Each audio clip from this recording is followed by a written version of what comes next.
You could take a bazooka, take a kid, throw him over the cliff, and then slap your granny, but because he looks like the finest man in the world, he didn't do it. Double standards. In today's society, there are so many examples of double standards, and we're going to be taking a look at them right now. I found this video that we're going to react to. But before we do, make sure to like, comment, subscribe. I appreciate your support. Let's get into the reaction. Double standards are probably one of the funniest things about society because two people can do the exact same thing and somehow get completely different reactions. So today, I want to go through some of the funniest, maybe most egregious double standards that we either just accept or see all the time in society. And then I also want to see if these double standards should be accepted in society or if I think they should be changed. If you happen to be new here, please consider subscribing. My goal is 200. And my goal is 1,000 before January. I think we could do it. I want to start off with something more lighthearted, and I think one of the funniest double standards that exemplifies this is how being rich can completely change the way that people interpret everything you do. Like, if you're rich and you walk around every day wearing sweatpants and a plain white t-shirt, you're like low-key. You know, you don't care about material things. Shouts out my GOAT, J. Cole.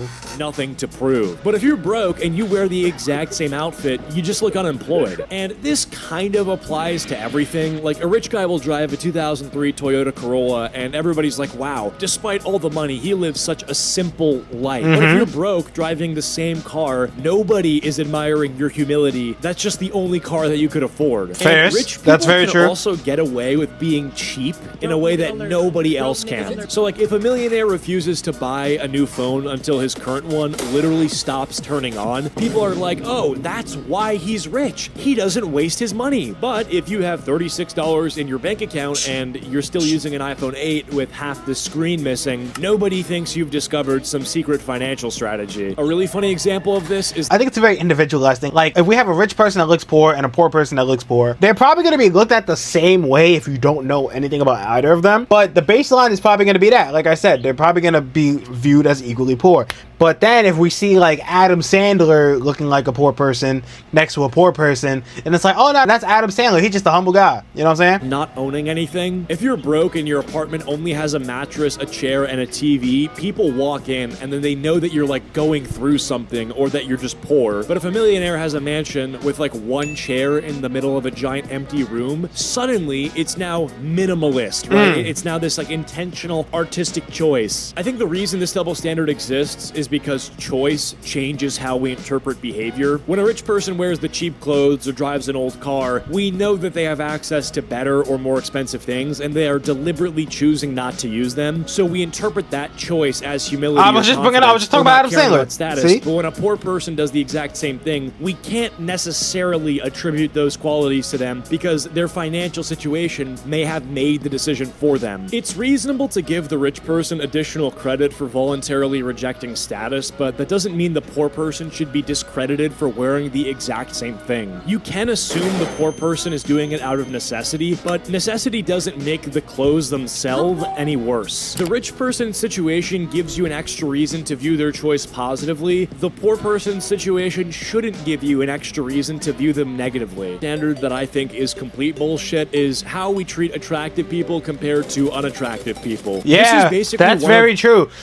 I'm glad he brought this picture up. You know how many times I've seen people commit crimes? People start calling them innocent and like, oh no, he didn't do it because they're attractive. Like, what are we talking about? You could take a bazooka, climb out an entire family, rob the bank next to you, take a kid, throw him over the cliff, and then slap your granny, but because he looks like the finest man in the world, he didn't do it. Like, it's so stupid.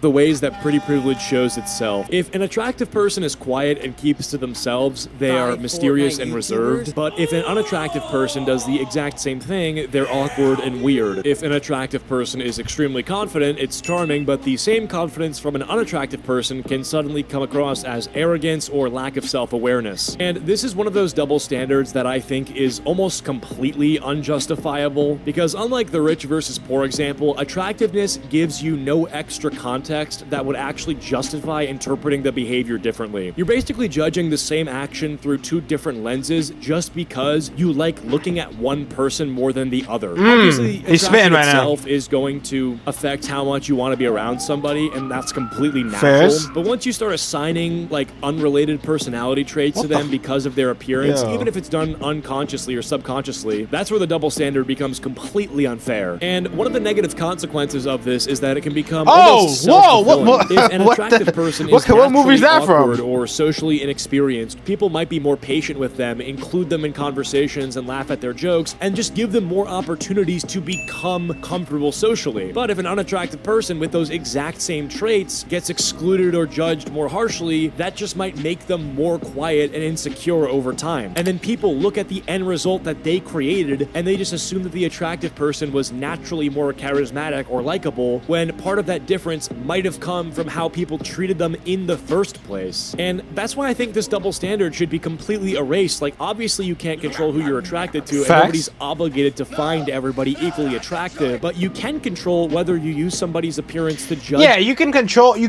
what you're attracted to, but you can control how you treat people. And everybody should be treated the same, unless, like, we're talking about EDP or something like that. You know what I'm saying? But, you know, judge people by who they are as a person and not by what you see on the outside. Things that have nothing to do with their appearance. Another double standard is how differently we treat people's excuses depending on whether or not they have an actual diagnosis attached to them. So, like, imagine there's two people struggling to get their work done. One person says, I have ADHD, so it's really hard for me to focus. Most people would probably be pretty understanding of that. But another person says, I have a lot going on in my life right now, and I genuinely can't focus. Xbox, record that. Well, now all of a sudden it's everybody has problems, man. You still gotta get your work done. And look, obviously ADHD is a real condition that can directly affect your ability to focus, so I'm not saying we shouldn't accommodate that person. I just think it's strange that we can be so understanding of one person's inability to focus. I probably missed the point of what he said, Loki. Another person is just making excuses. Having an official name for what's causing your problem can give people more useful context, but it does not mean that your problem is more severe than somebody else's. The person without ADHD could be dealing with a breakup or a death in their family or financial problems, maybe bad sleep, a million other things that could make focusing just as difficult for them at that moment. I think the standard should be that we judge how much somebody is actually struggling and what can be reasonably expected from them, rather than treating a diagnosis like it's the thing that determines whether their struggle is legitimate. Okay, this next one does not get talked about enough because I think a lot of people think it's like a reasonable double standard, but I still think that it's flawed in a lot of ways. This is how risk is treated. So if you take a massive risk and succeed, you're like this bold, ambitious person who's willing to do what nobody else was willing to do. But if a different person takes a very similar risk and they fail, well, now they're like reckless and they're irresponsible and they should have known better. Yeah, that unfortunately that's the duality of taking a risk. That's why it's called a risk. That's what it means. You know, I think you should definitely be taking risk, but you know, you got to take responsible risk, if that makes sense. The outcome does not necessarily tell you whether the person who took the risk was intelligent. You can make a terrible decision and get lucky, or a completely reasonable gamble and get very unlucky. That's where the double standard just becomes completely unfair. Like, success should not automatically prove that a risk was smart, and failure should not automatically prove that a risk was stupid. The better standard would be judging the risk based on what the person knew at the time, how likely it was to work, and what they stood to gain or lose, and whether they could actually afford for it to go wrong. I think part of the reason we do this is because once we know the outcome, it becomes incredibly hard to imagine the decision without knowing it. So like if someone drops out of college and builds $1 billion company, you know, dropping out feels like it was obviously the right move because we can't separate that decision from everything that came afterward. But there was a point where he was just some dude dropping out of college with no guarantee that anything would happen. So we pretty much like rewrite this story afterward and we turn the uncertainty into inevitability. This person becomes a visionary who knew it would work, and the unsuccessful people who did the same fucking thing, you know, they somehow should have known that it wouldn't have worked out, even though neither of them really knew what was going to happen. Alright, the last double standard that I want to mention is how being selfish can become completely acceptable. Oh man, that's a really good fucking movie. I seen that movie, I think, when it came out last year, I think. It's a really good movie, but anyway. Just call it setting boundaries. So if someone doesn't want to help their friend with something because they just can't be bothered, like they can't be fucking asked for it, that just sounds selfish because it is. But if you just say that you're protecting your peace, this just now is just something like your therapist would say, and it sounds like, oh, it's a healthy thing, it's a good thing. We've just gotten to the point where people use the language of boundary setting to just make any selfish decision immune to criticism. If you cancel plans all the time at the last minute, or you refuse to ever inconvenience yourself for somebody else, where's the regard for other people's mental health? Like, you know, you invoke all these therapy speak terms to make it sound sound like you're actually making a good decision, but you're kind of just being a Yeah, no, that's fair. asshole. So yeah, the double standard here is like one thing can be considered selfish by everybody, but then the exact same thing might seem more reasonable if the person doing it uses therapy speak. The silver lining here though is that most people can see through that bullshit. Like if you're using a bunch of therapy speak, people just see the outcome at the end of it and they can usually tell that you're being kind of a prick. So Facts. yeah, that's about it for this video. Yeah, now there's definitely a lot of double standards, including the ones that I joked about in the beginning of the video. But the biggest takeaway is that we should give everybody the benefit of the doubt. You know what I'm saying? We shouldn't be judging people because of how they look, how they live their life. Try not to be as contradictory as you can be. On that note, make sure to leave a like if you enjoyed the video. Make sure to subscribe. Stay tuned for the next video, and peace.